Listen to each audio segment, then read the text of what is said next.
మనం ఒక 5 సంవత్సరాల క్రితం తీసుకున్నప్పుడు తెలంగాణ అంటేనే ఒక నిషేధిత పదంలాగా ఉండేది.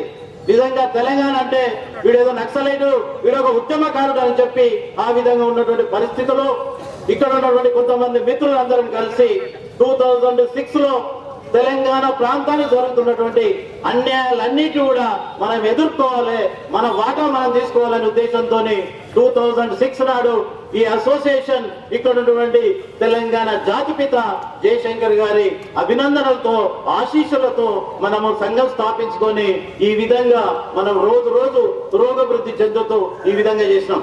నిజంగా ఆ రోజు 2006 లో చూసుకుంటే ఏ ఆఫీసర్ అయినా కూడా తెలంగాణ అంటే వాడిని మారుమూల ప్రాంతానికో లేకుంటే వాడిని చిన్న చూపు చూసినటువంటి వ్యవస్థను ఈ రోజు కాలర్ పట్టుకొని బిడ్డ ఈ తెలంగాణ ప్రాంతం మాది, ఈ తెలంగాణ విద్యుత్ సంస్థ మాది, మా వాటా మాకు రావాలని చెప్పి ఈ విధంగా గంటాపథంగా మా వాటాను మనం తీసుకున్నటువంటి వ్యవస్థ ఇక్కడ ఉన్నటువంటి నాయకులు ఈ విధంగా తీసుకురావడం జరిగింది.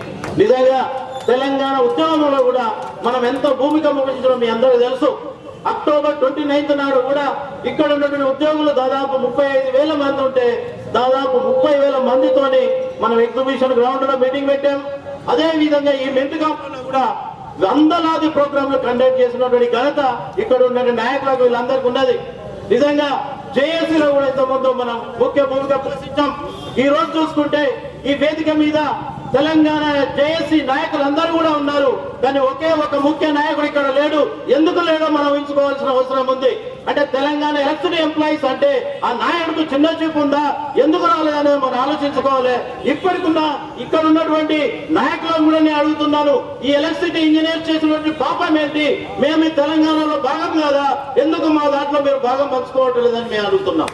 నిజంగా కూడా మా వాళ్ళు మేమెంతో నిజంగా పక్షపాతంగా ఉన్నది. ఈ రోజు వరకు కూడా చూస్తే